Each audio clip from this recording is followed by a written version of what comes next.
Welcome to the Card Text, an unofficial podcast about Marvel Champions at the LCG. We cover rules discussions regarding gameplay and aim to help fans of the game better understand the inner workings of their favorite Marvel card game. This is the Card Text. This is going to be episode 10, and we will be discussing you. We will be discussing you, who you are, whether you're the identity or whether you're the player when it comes to card text. And joining me is, as usual, Scott. Hello, everybody. And Theorel. Hello. So yeah, you has been a controversial subject throughout the game's short history, and it's gone through about 3 different iterations over the game's life thus far. At first, you was supposed to mean your identity / hero. Then shortly after the game was released, the U entry was added to the PDF rules, and it meant the player, unless a character was, quote, required to interpret, unquote, the text. Finally, for the latest version of the rules reference, version 1.4 now outlines which cases U is considered to refer to your identity, and in which cases it is not considered to refer to your identity. And in fact, if you're a regular listener to the card text, then you know kind of a majority of the rule already. Quote, if an effect refers to you, ask yourself, can this use of the word you be interpreted to mean my identity? If the answer is yes, then it can only be applied to your identity, i.e., Hall of Heroes only resolves after your hero defeats an enemy. Your identity does not control anything in the game. You, as a player, control the cards in your play area. Spycraft would be an instance where the ability cannot refer to the identity and therefore applies to you as the player. The vast majority of event cards you play represent your identity taking actions, such as thwarting and attacking. So if you play an event that defeats an enemy, that counts as your identity defeating that enemy. The exceptions to this would be events that cause your allies or some other character to defeat the enemy. Upgrades are things your hero wears and wields. So when you use an upgrade to defeat a minion, that counts as your hero, or you, defeating that minion. So in that clip, the only thing missing from the final rule is there's no caveat for cards that cancel treacheries, cards like Grappling Hook and Spycraft. So that was interesting.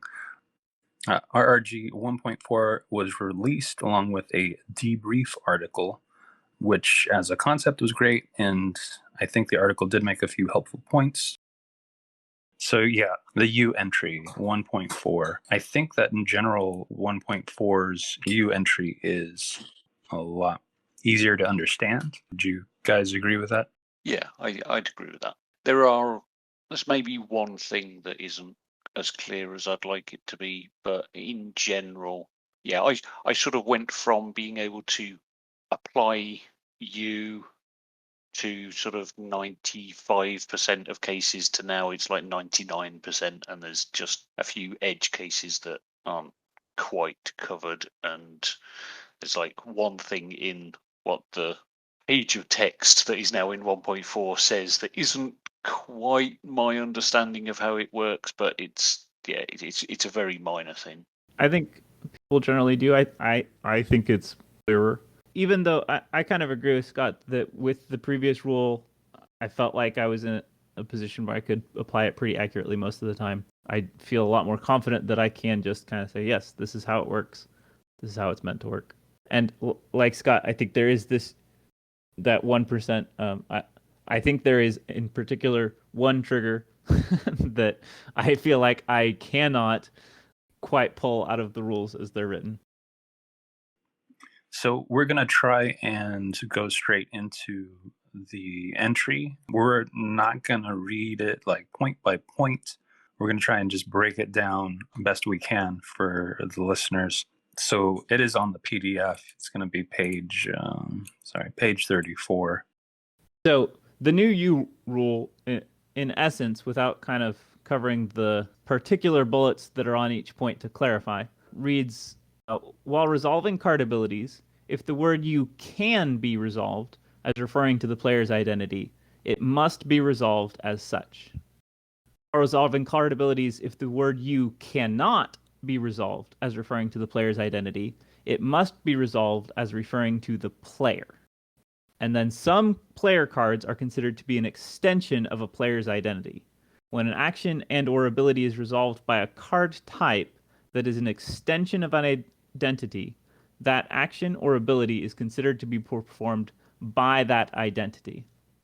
And then the cards that are extensions of a player's identity are events, resources, and upgrades, unless the upgrade is attached to a different character. The cards that are not considered to be an extension of a player's identity are allies and supports. And then the rule has a few more details about each of those points, but that's kind of the big picture of what it says. So they've divided the U entry into kind of three parts, right? Here are the cases that it would refer to a player identity. Here are the cases it's referring to the player themselves, and then that last section they mentioned, just card types as indicators. Right, and several kind of within those card types, there's some detail about maybe some circumstances where you would consider those card types to be extensions versus not. Talking about kind of attacking and thwarting and defending versus other things that they may do, but really spelling it out, I think. Okay, so for the first section, examples of card abilities that refer to your identity. Damage, but a damage is something that seems to happen to your identity. It's associated with the identity because players can't take damage, right? The way that damage is used in Marvel Champions, when it talks about you taking damage or even a player taking damage, it means the identity of that player taking damage. I think maybe one of the better cards to bring up for the damage example is Green Goblin. Risky business scenario. The third stage of Green Goblin is deal 4 damage to each player. The mutagen formula Green Goblin is the forced response after Green Goblin attacks and damages you. I think that's maybe the one that we usually are talking about. Yeah, but that does seem confusing because in one case you have player and damage, and then the other case you have you and damage, and it's got both examples. It's great. Yeah, it's got the good example and the bad example. How is it that players can see those things, those two cards, and then just easily remember? Or it's not easy, is it? No, it's not. And I think part of the problem is a lot of games. I mean, like Magic, the player has a health amount, which is what you're trying to get down to 0. And there are all sorts of games that treat players as having health and you dealing damage to the player, even when they've got other creatures or characters that also have health. And so, it's very understandable that this is one of the issues that comes up a lot. But the way I think about it is, okay, in Marvel Champions, the players do not have health. And so whenever a card effect is referring to damage and uses the word you, it is referring to a character because only characters can be damaged. And therefore the you must apply to your identity. And I think if you keep that in mind, then I think you can figure out all of the certainly the damage instances of the you usage. There's some ways in which you can view the life dial of your hero as your life dial in the Magic parallel. At the same time, the hero, the identity, is a character you control, and I think that's where that conflict comes from. Is that your hero is a character you control, but it is also you. Right. But there are other instances where player is used on card text. You had brought up one card, I can't remember which it was, but they used player in such a way that it was just confusing. I think the damage examples are foremost among those. There are several cards in the game that say players take damage. going all the way back to the core set, Electromagnetic Backlash, which is from Iron Man's Nemesis set. It says, when revealed, each player discards the top 5 cards of their deck. For each printed energy resource a player discards this way, that player takes 1 damage. This idea that damage means it must not be a player kind of contradicts that rules text, right? Or that card text. It talks about the player taking damage. And so I think throughout the whole process of You, I've always been a little bit uncertain about how the way that they use player versus identity, and the idea that they say You is referring to the identity versus You is referring to the player. Well, the cards identify them. The cards use player and identity kind of interchangeably in a way that suggests that really that's, strictly speaking, I don't think that's what's going on. It's a useful way of attempting to interpret what the card is saying, but it's not something where you can say this is definitionally how You is working. It's just this is practically how to try and work out what You is referring to. And it doesn't extend to this is what player means and this is what identity means at all. It's what You means. I think that players kind of have to just embrace the fact that this is as clear as it has become with 1.4. It's still not easy to understand when you're looking at these cards and trying to discern whether or not it means identity. So the rules themselves are a great guide, but you probably also have to ask a few people when it comes down to it. So we want to move on from the damage bullet and move to the next one here, talking about exhausting. I kind of like using examples. So can we think of any examples of cards that exhaust You? I can't think of any cards that are where they actually use You as exhaust. Oh, yeah. So there is no. Is there a card that does that? That's funny. It's the one card they got right in the core set, right? That's always been clear. Exhaust your identity. What's it called? Exhaustion, right? Yes, exhaustion. Is that the only card? Yeah. So exhaustion, surge, when revealed, exhaust your identity card. That's the core set. One of those that has, since the core set, I think, made people wonder why they didn't just use your identity. And that's what they wanted. Because they used it there. They don't say, you are exhausted. Yeah, they're all exhaust your hero or exhaust named character.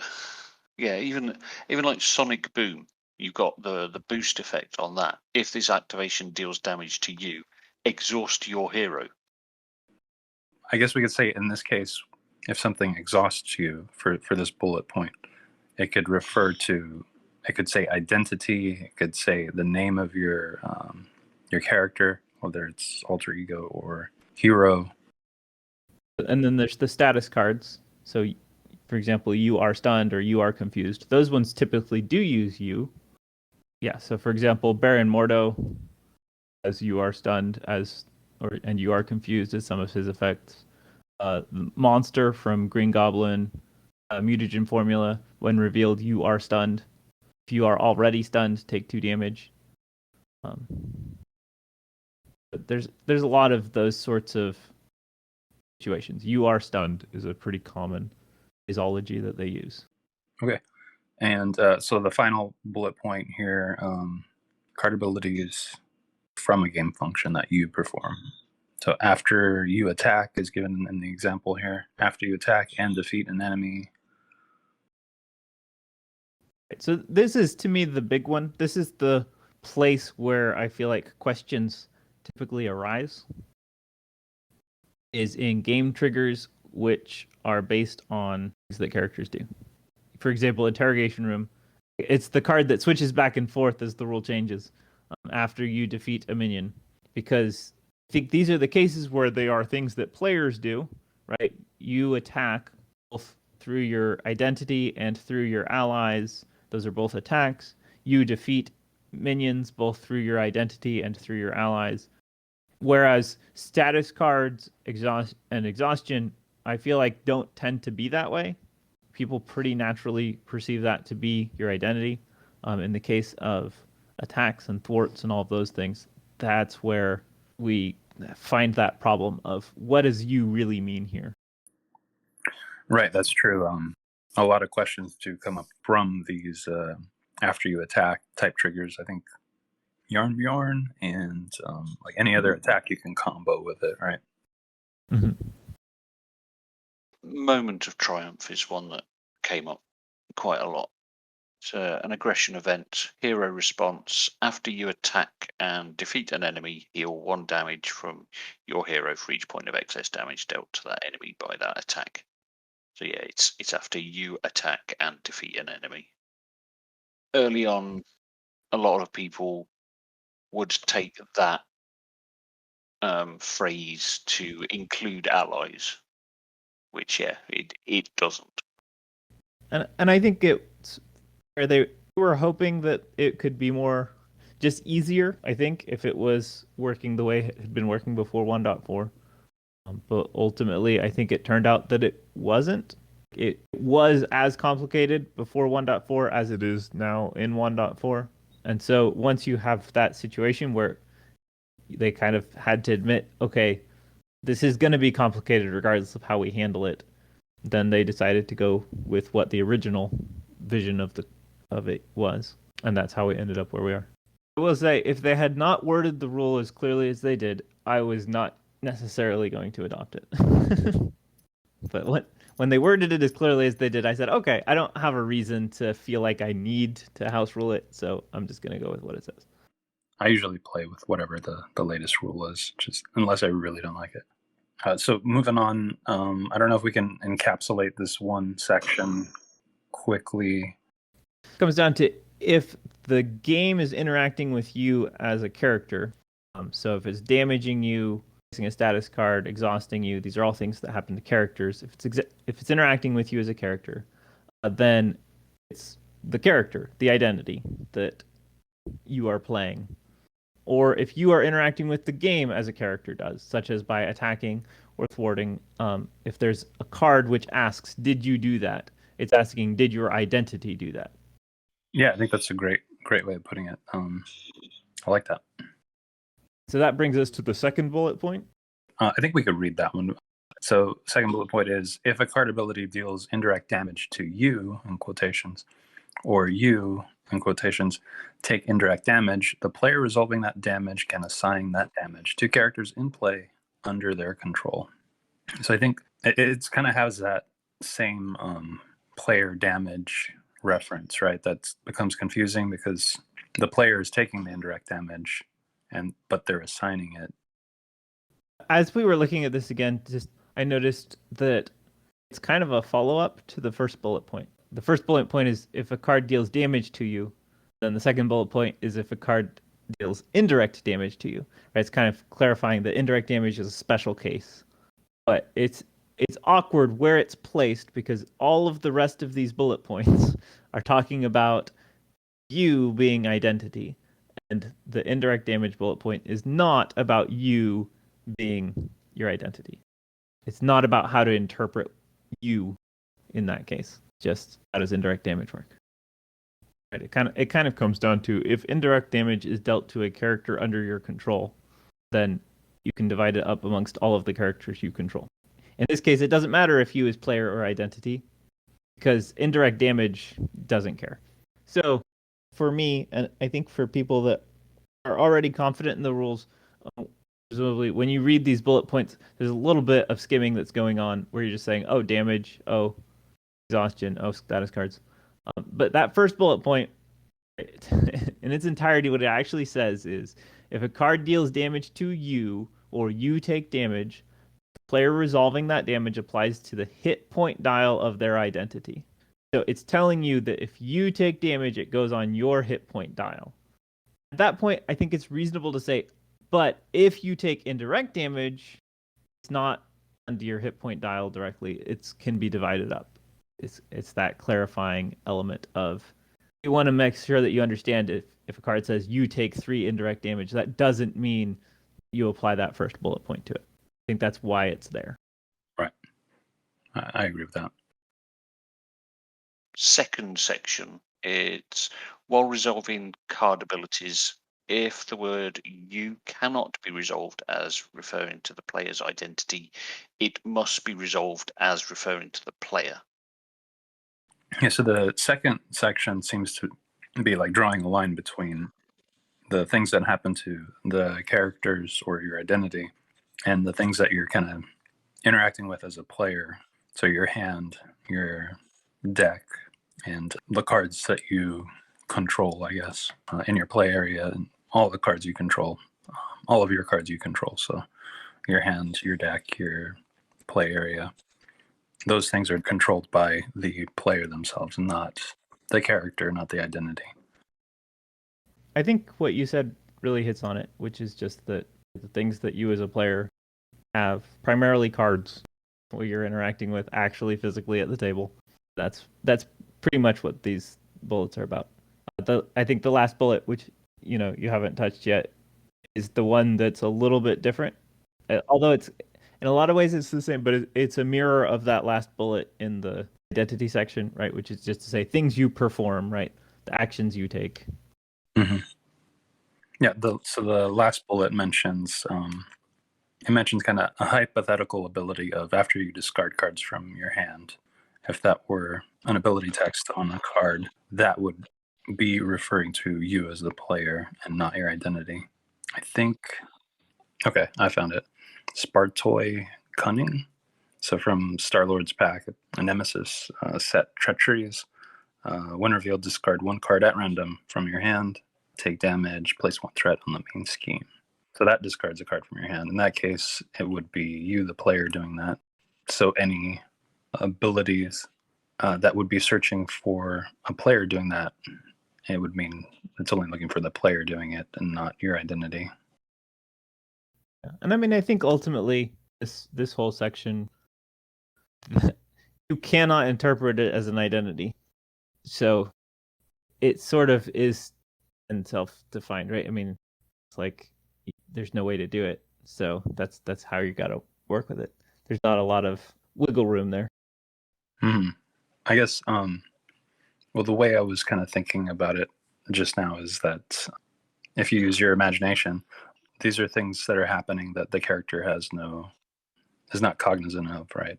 He doesn't know that you have a hand of cards that's supposed to represent his options or his thoughts or whatever metaphor you want to use for it. So it's not the character. So does that make sense? Mm-hmm. I think that pretty much is the situation. In as much as the game is creating a narrative, in the thematic life of the game, character himself doesn't actually interact with hands and cards and stuff, right? He does things like attack and thwart and damage. Those are things that happen to a character. Characters don't draw cards until we get Gambit. Or Deadpool. To me, the point of the second section is just that these are the situations where there is no ability to interpret these things as happening to a character. If you cannot possibly say a character is doing this thing because it's a game effect, it's part of the actual playing of the game, then it's you as a player. It's talking about the player doing those things because those are things that players do. They're not things that characters do, such as having cards, having a deck, discarding cards. All of those situations. Right. So stuff that would maybe break the fourth wall, you might say. What I would say is I think that the confusing part about identity, the situations where it's referring to you as a player are the situations where it's clear, where there's no other option. The situation where there is another option, where it's unclear, those situations are all talking about the identity. So what that means is when you look at these situations for player, they're all pretty straightforward. The confusing part comes when we consider what is being done by a player versus what is being done by an identity, which is this next section. The things that are the extension of the identity. is the things that are really not the identity. Okay, and I'll read that section. The third section. Some player cards are considered to be an extension of a player's identity when an action or ability is resolved by a card type that is an extension of an identity. That action or ability is considered to be performed by that identity. Cards that are considered to be an extension of a player's identity are, and then it lists some events, resources, upgrades. Cards that are not considered to be an extension of a player's identity are allies and support cards. The one point to clarify there is with upgrades, because some attach to allies, and if they're attached to an ally, then they're not an extension of your identity, but in general they are. So this section I think was probably the most helpful section, right? Yeah, it certainly it cleared up a lot of confusion over what counted as part of you as your identity, or what belonged to you, the player. It's this whole thing with you. There's always been two sides of what makes it confusing. First side is when you read you, does it mean player or identity? The second side is if my identity is supposed to do something, what does that mean exactly? Like, what counts as my identity? I can assume turning sideways, that's an attack for my identity, but what else counts?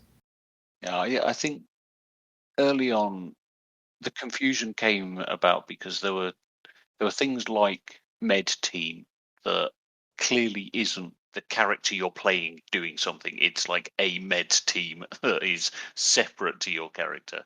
And then first aid, it could be your character administering first aid, or it could be them calling on a medic to administer first aid for them. And the 1.4 rules have clearly differentiated between those two different types of things based on the card type. Yeah, I think one of the cards I had trouble kind of letting go of was Superhuman Law Division for She-Hulk.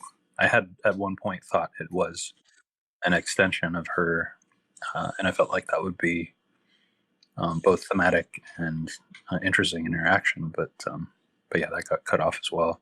And one of the other things I wanted to mention was that resources. I remember asking the question whether the characters themselves were actually spending the resources or if it was the player. I wasn't really sure which it would be, but it explains here that when that happens, it is tied to the character. So it is the character in some way spending these, mentals, physicals, and energies. Yeah, I think before we had 1.4, we were kind of saying that attack actions or attack abilities and thwart abilities seemed like they were the character. They did not delineate that way. They're pretty clear that even if it's an attack or a thwart ability, it comes from a support, it's not your identity doing it. It's a little bit of an adjustment from that intermediate rule to the final. I think we've covered all the important stuff.